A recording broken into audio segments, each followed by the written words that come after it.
Marhaba and welcome to Free Palestine Pod, the podcast. I'm Lama Bazzari. And I'm Lina Hadi. Each week, we will bring you in-depth commentary from Palestine. Let's talk Palestine.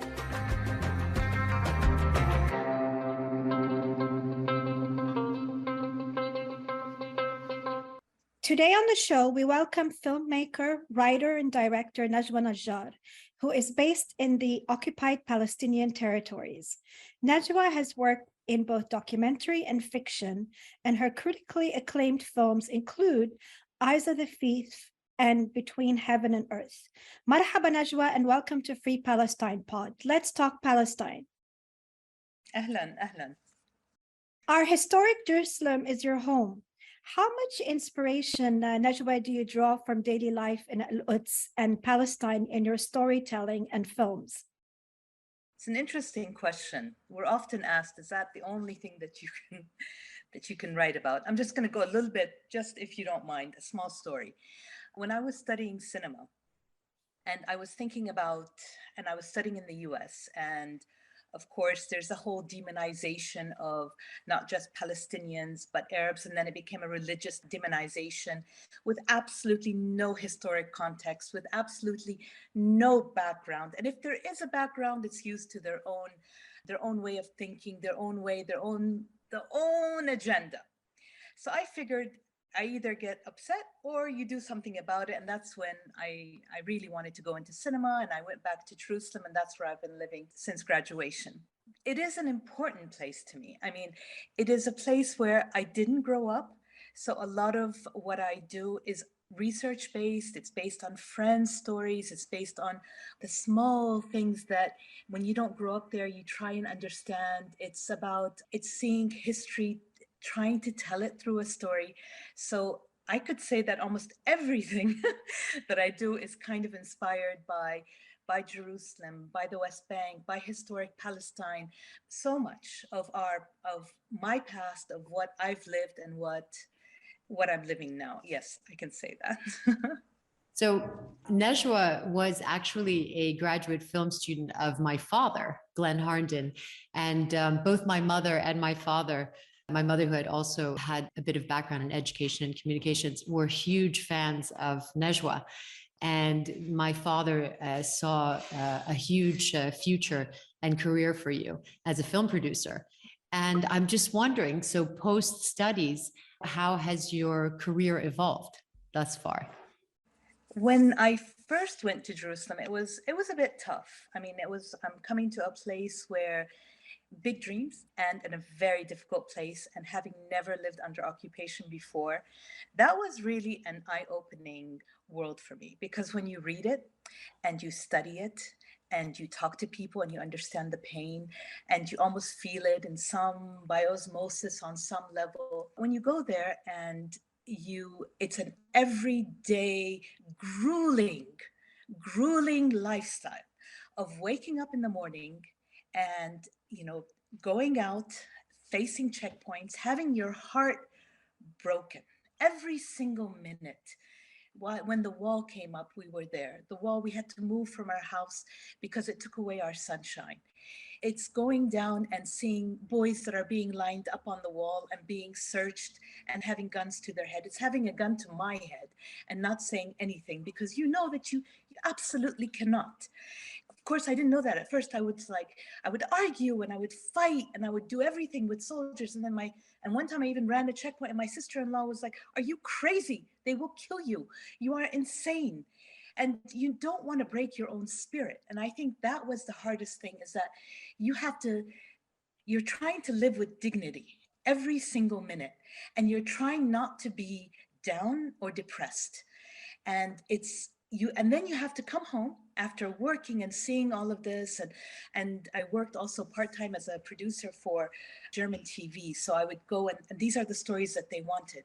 And then you come home and you have to cook and you have to be there for your kids and you have to smile and you have to pretend that life is absolutely normal. And it's, in some ways, it just became a pattern and a way of life, but it's trying to keep your dignity every single second that I think was the most difficult thing. And I think what helped tremendously was making cinema, was making films, trying to take everything that you see around you and then trying to find hope, because ultimately you don't want to do what's on TV stations, on what you see on the news. And like I started saying, it's a whole agenda of how they demonize and they dehumanize. So it's bringing back a humanity. Me and several other filmmakers, of course. It's not just me, it's many of us. And it's trying to bring back this humanity of our lives, of simply trying to live a life with dignity, because it's not just living. So cinema was very helpful in that way, I have to say. It gave a breathing space, it gave a space, and it kind of gave freedom that no matter what happens, you can't take that away. And I think that was something that was very enlightening for me. Beautiful. Najwa, you have generating themes in your critically acclaimed films, predominantly revolving around identity and homeland. Can you take us through your creative process and how has it evolved over the years for you? My mother and both my mother and father were forced out of their homeland in 48. My father is originally, he's from Lebanon, the family's from Lebanon, but he was born in Jordan in Salt, and he lived his childhood in Jerusalem, and he was forced out in 48.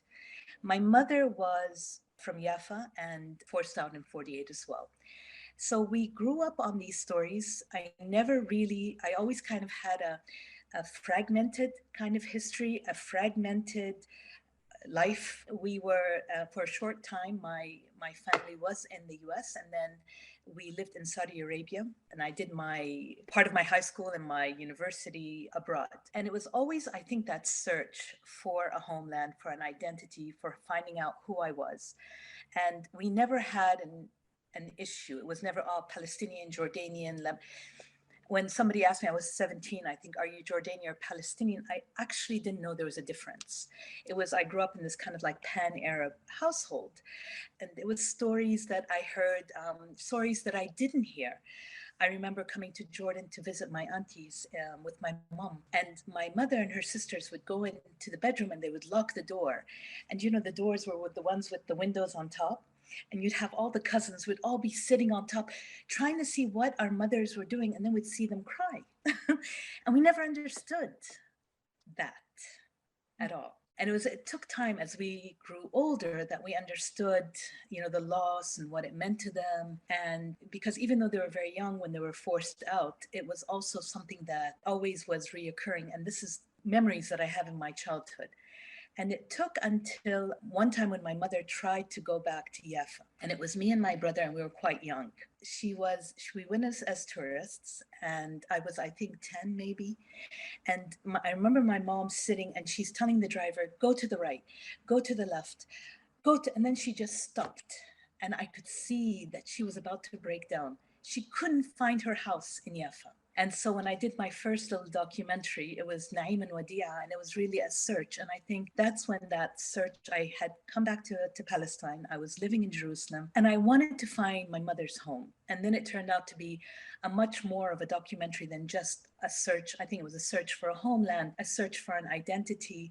And it was trying to give my mother something back. And she actually came back, and I have her photographed as she comes back, and I had found her neighborhood, and she walked down the street, and then she said, that's the church, that's the stairs to my church. And she walked down, there's Darish Hadid, and then she stood and she said, that's our house, that's our house. And she crossed the street.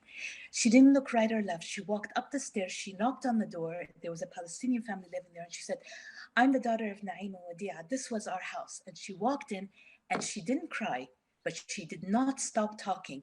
And I think that was her way of stopping her tears. And and I think that's been, this documentary, I did it in the year 2000. So since then, I think it was always starting to belong to a place while all my life searching for that place and always looking for, for the rocks and the smells and the land and the flowers and hearing people's voices and seeing what has been denied for so many years to so many people and to me as well. So it's that search that I think that I look for in all my films. Wow. Well, that definitely brought tears to my eyes. Maybe not to your mother, but wow, to mine. But I think I'm It hypersensitive when it broke me comes to down. Palestine. I was I'm hyper. I was Okay. in tears. Okay. At least I know. Okay. Otherwise, I need to drink the tea. To date, in the last 20 years, 2 decades, you've had quite a few films that have been placed on major platforms. And we are really curious as to how complicated is it for a Palestinian film producer? How complicated is it for a Palestinian film producer to actually get their films in mainstream Western media? How complicated is that? I mean, Very. tell us a little bit. People want to understand. They don't understand, we want to understand. I mean, I know because I'm from, the other side as well, but like, tell us about it. I mean, it's been two Okay. decades since you graduated and, tell us. It's very, very, very complicated. At first, again, I like to tell stories. So when I first started putting things together and I started off with documentaries, and I did, but very experimental, kind of very emotional. And then I went into a short, and luckily the short was accepted in Clermont-Ferrand, which is the biggest. And then you start to move and slowly build up the money. And sometimes they give you the money because before we talk about the actual taking of the movie, we have to talk about getting the funding for it. So sometimes you get the money because, they're trying to make a balance, or sometimes they find, and it was before me, it had Michel Ikhliefi. He came out with The Wedding in Galilee in 86. He kind of opened the road. He went to Cannes. He wasn't the first filmmaker, of course, but he was the first one that went commercially to Cannes and who did this. And then Ilyas Lehman, Hani Abu Asad, Rashid Mashharawi, they came. And then there was a generation of myself, Anne-Marie Jasser, Shireen Daibis. We came out as this also generation. So it was like women who were, and May Masri was, of course, in Lebanon. But we had come, and we were making our films in Palestine, and we were choosing kind of a different route to tell like stories of our lives and, different, not just the historical perspective. So getting money for that was usually done through co-productions with Germany and with France. And it was, you give money and they take some, and they take some for their own crew. And the hope is that when you do a co-production is that these films get taken for public broadcasting stations. My first film, which is Pomegranates and Myrrh, which is a story of a newly married woman. She's from Jerusalem. He is from Ramallah, and he's a landowner. Shortly after their marriage, they get accused of a child throwing a rock, and he goes to prison. And it's about a woman dancer whose imprisonment of the body and of society, and with no comparison under Israeli occupation. So it's different kinds of imprisonments while her husband is in prison. And I take this part of it. So this was kind of like at first, oh my goodness, everybody gave money and everybody wanted to give. And then the second intifada began and we had to stop production. We lost a lot of money and I lost hope and I didn't want to do this movie. Then after Sundance took the script, it started to bring back the energy and we got all the money back because my producer, Hani Court, had returned all the money. When we stopped production, he said, we've stopped production, here France, here Germany. So when we started again, we took the money. Luckily, when we took the German money, we also had money from ZDF. ZDF is the largest broadcaster in Germany. And so even though the money wasn't very big, what they gave us, it was free money, which was very much needed. But the brilliant thing is that we got to be able to be broadcast on ZDF Arte. Now, at this time, Netflix was an impossibility. They wouldn't even think about us. It wasn't even an option. And then with Eyes of a Thief was very controversial, was a hell of a film to make. And then it was the Palestinian nomination to the Oscars in 2015. And that was Netflix still. This was not an impossibility, but again, we had ZDF Arte as one of the funders. And so we were shown on these TV stations. At this time, some of the region was starting to build up their broadcast. They were opening, so they started to take our movies for different stations. Rotana, OSN, and all of these were starting to come up. By the time we did Between Heaven and Earth, our latest movie, there was Netflix MENA had opened in the region, and Disney was starting to open MENA. It was all starting to be the MENA region. And surprisingly, I mean, there was a group of 30 films of Palestinians that they took at a later stage. But this was right when we finished. And it was quite surprising that we had, our distributors had made a deal with Rotana, and Rotana got our first two movies on Netflix. So, no, they got Between Heaven and Earth. And because they liked Between Heaven and Earth and it had a lot of viewers, they came to us and they bought our first two movies. And so that was very surprising, and they bought it internationally. So now Between Pomegranates and Myrrh and Eyes of a Thief are on internationally, and Mina. Between Heaven and Earth still is not on internationally. And we're seeing how that can go. So there is, Mina, Netflix did help the region in that way very much in getting a lot of the movies that you normally would not see. But honestly, it's over, since Pomegranates, because I can't talk about the other movies, they were smaller and they won't be taken. But since Pomegranates, let's say in the last, since 2010, it's boxing gloves, Lena. Every single time a movie is finished, you put on your gloves, and especially if it's not the kind of movie that they want. So that's why I wanted to connect the funding. At first, they saw the movie. I gave them the script. It was funded. So you think that if a movie is going to be funded, then they will want to see it. So they'll fund you.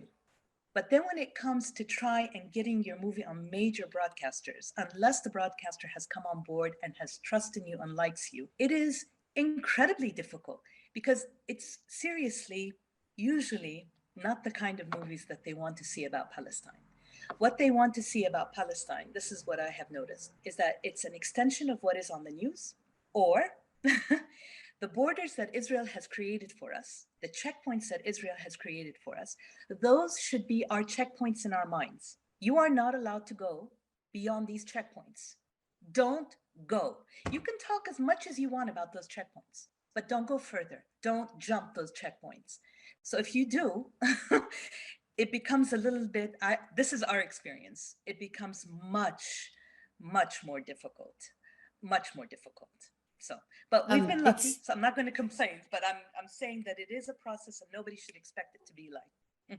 It sounds a bit like you're discussing what is known in the industry as burying these projects, meaning that they'll invest, they'll put a little bit of money down. It's really quite insignificant to them in order not to allow this film or what have you to be disseminated. So it actually gets buried.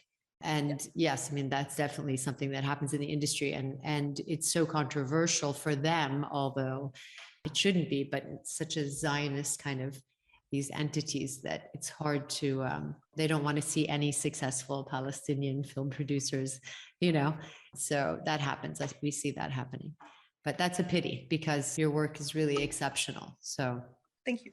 No, but there is, I have to say, one change, which has been quite interesting, is that 3 years now, I was invited to join the Academy of Arts and Sciences. And so, and the writers department. So that's really actually pretty significant. So I think it's starting there's a lot of movements that are going on in the US. And I think this is where we should gain more and more solidarity with, between Me Too movements, between the Black movement, between the African, all these movements, if we can kind of like have more of a solidarity between each other, then they will give us more solidarity as well. And I think we can start to make a difference. And it is a directed thing. And I think media is unbelievably important. And so I'm so pleased when I see in Hollywood some Arab names, a lot of Egyptians are starting to come up there. The only thing I hope and pray is that they stay strong, because it is such a strong media, is that you want to work this way, then you've got to have this kind of agenda and this kind of, so it's tough. But maybe if we all kind of give support, that no matter what they do, let's just continue being truthful to what we want to say, then I'm hoping that we can have a difference, because it is a powerful media. So many people can see your movie. It's unbelievable. So yeah. I agree. It's a very powerful medium, and you're definitely cracking, those barriers to share our stories and the Palestinian narrative. What are your views, Najwa, on art washing the occupation through entertainment and cultural appropriation?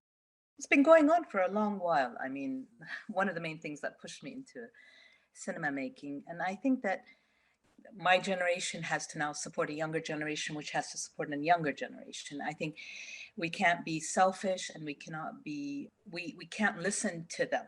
We have our own narrative, and that's the true narrative. Full stop. There's no discussion. You might have a point of view. I don't agree with it, and it's wrong. So I'm just going to tell you what my narrative is. And I'm going to say it with my voice. I'm going to use my people. And hopefully at some point we will start to be able to have more money so that we can be even stronger and more clear.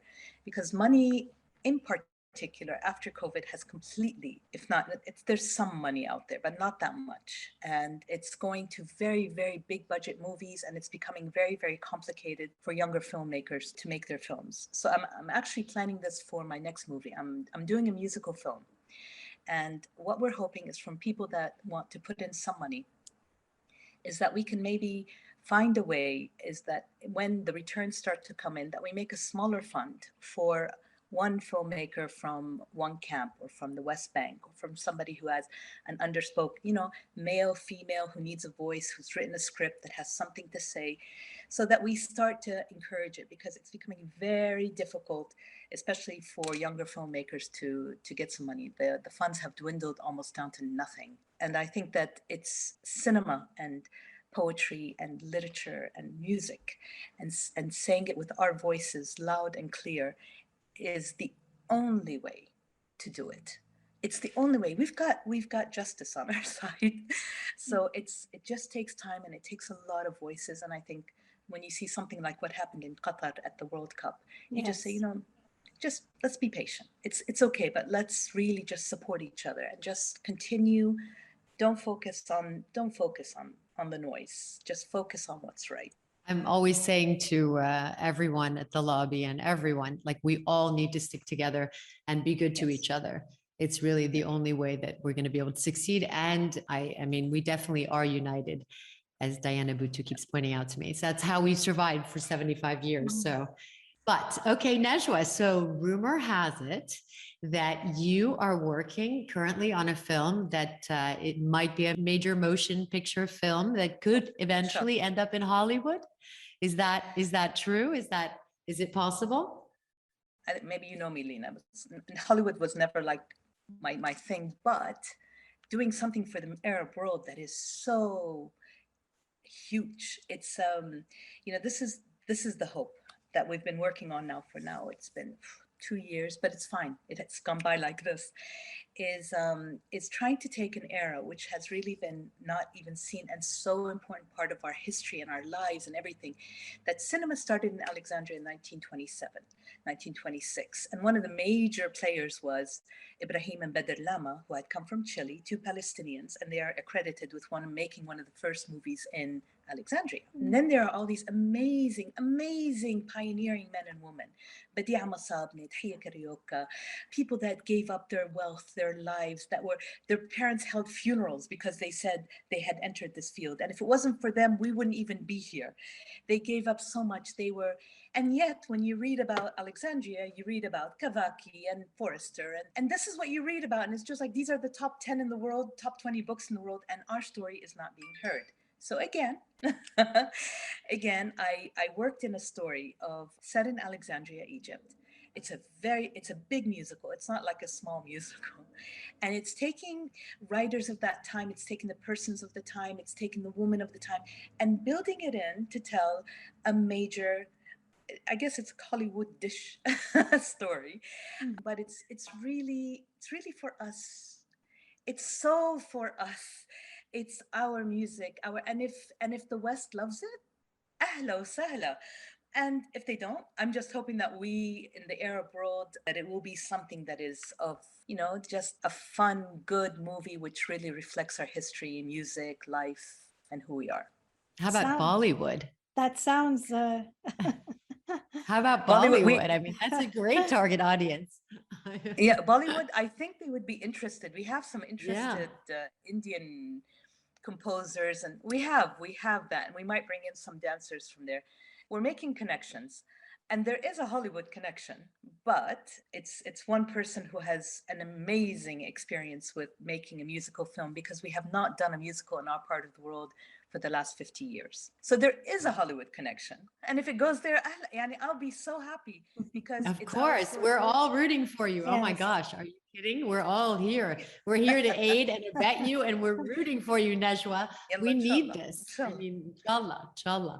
Is there an expected release date, premiere date, or is it still in the pipeline? No, it's not in the pipeline. We've started. We will hopefully shoot by the end of this year. So maybe sometime 2024, inshallah. Amazing. Inshallah. We will see, inshallah. It's hala, it's like I said, trying to get the right financing, the right partners on board. Music is being done, dances are being created. No, it's starting to move, inshallah, nicely, inshallah. Well, you never know. You never know what's going to happen, but we're hoping for the best. That sounds very exciting. We'll look forward to it. Now, I'd like to circle back, Najwa, to Palestine and the local filmmaking scene, like our own Palestinian cinema. How has it evolved in the past few decades? And what advice would you offer young emerging talent and upcoming filmmakers within the occupied territories? When you live in a place where it's so hard to talk because you're always threatened. I mean, it's constant, like you know. And if you say something, you post something on Facebook, you could face certain things. If you say something, so there's always that fear. So I'm always feeling that Palestinian filmmakers are always searching for a language to say what they want to say. This is something that I always feel. But I also, every time I watch short movies and beginners and how they start, it's brilliant because I think there's fi qadiyya, there's a cause and there's a love. There's a real love. And I think that really is the essence for really good cinema. And I think and it sounds so corny, but I think it's true. I think you absolutely have to love. And if you come from hate, I'm not sure that's good cinema. If you're too angry and too bitter, I'm not sure. But I think if the anger and the bitterness and the injustice around you is funneled into a way that is quite loving, and you start to build from a place where it is constructive. And I find that a lot of filmmakers kind of escape to this world where they can find that peace and love. And maybe that's why their films are so wonderful. Technically, we don't have sometimes a lot of the things that we need in the country. So that's sometimes a problem. Technology also in terms of camera and lighting, everything moves very quickly. So we're not always the latest up to date, but it is available and films can be made on your phone if you want them to be made. If that right passion is there, you can do it there. I just think that if there was more opportunities, there were several attempts to try and build different kinds of film schools. And now they have, for example, in Bethlehem, they have a lovely school. But a lot of the schools are mostly inside historic Palestine. And so a lot of the people who live in the West Bank can't go there, they can't get permits. So I think that maybe more workshops, master classes, more support. The division between each part of the West Bank makes it very difficult to create communities where filmmakers can interact, where an industry can be built. We have been wanting to build some kind of union so that we know who the directors of photography are, how many years of experience, you get paid accordingly. It's not an easy thing to do. There's a lot of countries that want to make co-production agreements. We already have two. We have with England and with France. So now, for example, we want to do a co-production agreement with Luxembourg. Maybe Lena, you can help us with this. And so we're trying to see how to do this. And it's just, we're so divided from one another. Sometimes it's hard to find a way and then to explain that this is available. So I think it's a lot of, and I don't play victim here, but the occupation really makes it hard to create an industry. But at the same time, because of the occupation, we can create great, good cinema. So it's a double-edged kind of sword. But I think in general, what we have to do is kind of create some kind of funding, because the Palestinian ministry only has 25,000 the whole year to give to a film, and films need some kind of money to be made. They need something. So there's several issues which need to be done, but I think the advice that I would give everyone, it's the same from when I started. It hasn't changed much, sadly. There's more of us. There's more voices. I wish we had more of an umbrella to keep us all together. But like I told myself, every door that slams in your face, there's a window that's open. And if there's that window that's not open, you can go up to the roof. There's going to be another attic window or a chimney. You can go down. You'll find a way. Jump in. You will come out at the end. It might be difficult, but I mean, it is there. But yeah, if we can all support each other, this is, I think, ultimately the only way that we can get more voices out there in any way possible. Wow. Okay. Good luck getting a union with Israel in power. Good luck with that. I mean, I will help you for sure. No, but I will help you in Europe for sure, and in the United States any way I can. And if not, I have a huge, réseau of lawyers. But I just have to say that it's really hard, Najwa, because you're a pioneer in so many ways. There definitely was the generation before you. And even before that, I mean, it's just that you're pioneering, and it's really an era where now we've been in 75 years of diaspora. I mean, we've actually been occupied for 75 years as well. And so nothing is impossible and everything seems impossible at the same time. So, being a pioneer, but all of these ideas are fantastic. I don't know if I would model myself the same way as the US, for example, because like you, and having been raised by a film producer who's more documentary oriented, and kind of not a huge fan of what happens in Hollywood, I think Hollywood is changing and can change. This is where I see the impossible happening. I think that we need new content. I mean, it's the same 5 themes for the last 50 years, as my dad always says. So it's time for change. And I think that people might be actually open to it. And actually, there are certain themes that have been overplayed in the US, and you can only have so many films on one particular war or one particular subject matter. There are so many other, or one particular culture for that matter. So there's so much to be done. Well, we want to thank you, both myself and Lemma. We're here for you. And, we have our networks, and reach out to us, because we really do believe in this idea of a united Palestinian front. And it does take so many people. It's not just going to be one person that's going to be able to combat, the situation. It's all of us together. That's right. Yeah, we really need to all stand together. So we're here for you, and we're so proud of you. And we encourage everyone to watch your films and also to follow what you're doing. I mean, to stay in contact. And we're here. We have, right, Lemma? Yes, I fully agree. And there's a lot of opportunities. There's a lot of interest. People are very hungry to hear more of our stories, including from Nakba survivor stories to just day-to-day lives of ordinary Palestinians, a Palestinian-led narrative. Yes. And I agree with both of you, and I agree, especially Lena. I do think that Hollywood is changing. And I think if there is an opportunity for more and more directors to make the movies that can be seen, because let's face it, Hollywood dominates absolutely, unequivocally, the cinema scene. They absolutely do. Even when you go to the festivals, the main movies are Hollywood movies, and these are the ones that attract the most attention and that garner so many huge audiences.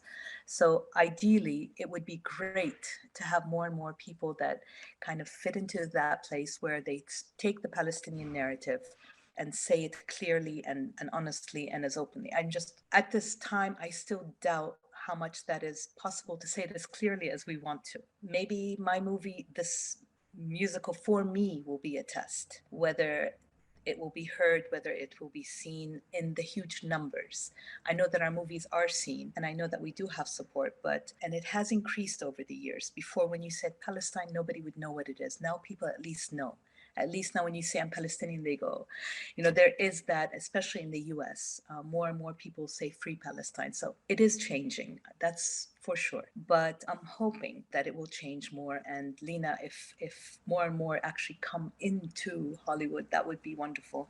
And Lemma, like you said, just to bring out the Palestinian story in the most beautiful way. And I'd also like to point out immense solidarity shown by all generations of Arabs during the FIFA World Cup for Palestine. Within the Arab world, we need to tap into continuing to show and reflect the Palestinian narrative for this younger generation. And there is a younger audience within the Arab world that is hungry to stay connected to Palestine. Yes. So this is a medium that we need to continue to tap into. So we definitely need to continue to grow this medium and relay our stories to the Arab world at large. Definitely. It was so refreshing to see Yeah. that in the World Cup. Yeah. Like, oh my God, this is brilliant. Yeah.